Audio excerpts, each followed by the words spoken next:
Assalamualaikum warahmatullahi wabarakatuh. Saya dengan Hani Gunawan, tugas belajar dari Stasiun Meteorologi Soekarno-Hatta.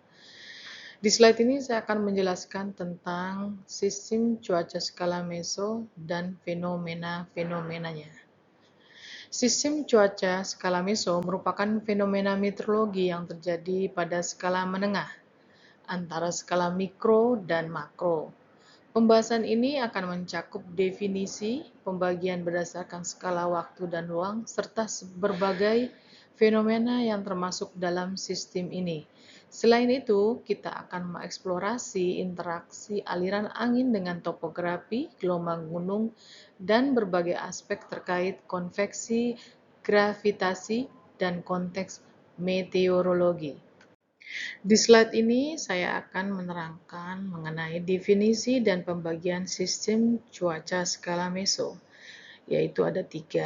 1. Definisi. Sistem cuaca skala meso adalah fenomena meteorologi yang terjadi pada skala menengah antara skala mikro kurang dari 2 km dan makro lebih dari 2000 km. 2. Pembagian skala waktu. Sistem ini dapat berlangsung dari beberapa menit hingga beberapa jam, tergantung pada jenis fenomenanya. Ketiga, pembagian skala ruang. Skala ruang mencakup antara 2 km hingga 2000 km, yang dapat dibagi lagi menjadi mesoalfa 200 sampai dengan 2000 km, mesobeta 20 sampai dengan 200 km, dan mesogamma 2 sampai dengan 20 km. Di slide ini saya akan menerangkan fenomena-fenomena apa saja yang ada di dalam sistem cuaca skala meso, yaitu ada 4: badai konvektif, sistem angin lokal, sistem awan ografis, dan squalene. Fenomena apa saja yang termasuk dalam badai konvektif, yaitu thunderstorm, multi-cell storm, dan supercell storm. Fenomena apa saja yang ada di dalam sistem angin lokal, yaitu seperti angin laut darat, angin gunung lembah, dan angin katabatik. Dan sistem awan orografis, yang mana terbentuk dari adanya interaksi angin dengan topografi pegunungan. Dan yang terakhir adalah squalene, yang mana terbentuk dari barisan badai yang terbentuk di sepanjang garis konvergensi. Di slide ini saya akan menerangkan interaksi aliran angin dengan topografi. Interaksi aliran angin dengan topografi dapat dijelaskan melalui perbandingan rasio antara energi kinetik dan energi potensial gravitasi. Ketika udara naik dan melintasi gunung atau kembali turun, terjadi pertukaran antara kedua energi ini.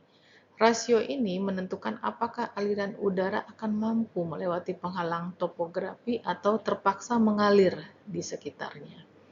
Ketika energi kinetik lebih besar, udara cenderung mampu melewati gunung. Sebaliknya, jika energi potensial gravitasi lebih dominan, udara mungkin akan terhalang atau mengalir di sekitar gunung. Di slide ini saya akan menerangkan mengenai gelombang gunung dan fenomena apa saja yang terkait. Di sini saya membahas ada 6 fenomena terkait. Salah satunya adalah gelombang gunung, the vertical propagating wave, breaking wave, downslope wind, rotor wave, rapid leaf wave.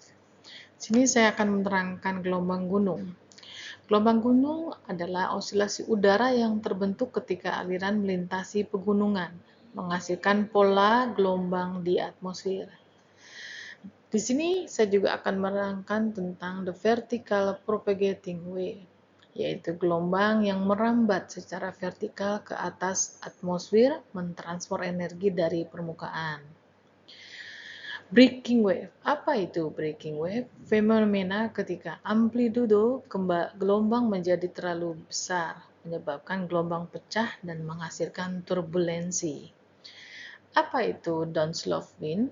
Downslope wind adalah angin kuat yang akan turun ke sisi gunung yang sering dikaitkan dengan pemanasan adiabatik. Apa itu rotor cloud? Rotor cloud adalah awan berbentuk silinder yang terbentuk di sisi gunung, berkaitan dengan sirkulasi udara yang berputar. Rotor cloud sering dikaitkan dengan turbulensi yang kuat. Apa itu trapped wave? Trapped Lee wave adalah gelombang Lee yang terperangkap di lapisan atmosfer tertentu, biasanya karena adanya inversi suhu. Fenomena ini dapat menghasilkan pola awan yang berulang di belakang gunung. Di slide ini saya akan menerangkan mengenai interaksi shear dan badai konvektif. Interaksi antara wind shear atau perubahan kecepatan atau arah angin dengan ketinggian dan badai konvektif sangat penting dalam perkembangan dan intensitas badai. Wind shear vertikal dapat membantu memisahkan aliran updraft dan downdraft dalam badai, yang mana akan memperpanjang umur badai. Shear yang kuat juga dapat menyebabkan rotasi dalam updraft, dan dalam kondisi tertentu dapat berkembang menjadi mesosiklon dan berpotensi menghasilkan tornado. Namun, shear yang terlalu kuat dapat mengganggu struktur badai dan menghambat perkembangannya. Di slide ini saya akan menerangkan daya apung dan gravity current. Apa itu daya apung? Daya apung adalah gaya yang bekerja pada partikel udara karena perbedaan densitas dengan lingkungan sekitarnya. Persamaan dasar daya apung melibatkan perbedaan suhu, potensi antara parcel udara dan lingkungannya. Daya apung positif mendorong udara naik dan menghasilkan aktivitas konvektif. Apa itu gravity current? Adalah aliran yang terjadi karena perbedaan densitas antara dua fluida. Dalam meteorologi, ini dapat terjadi pada garis depan badai atau outflow dari downburst.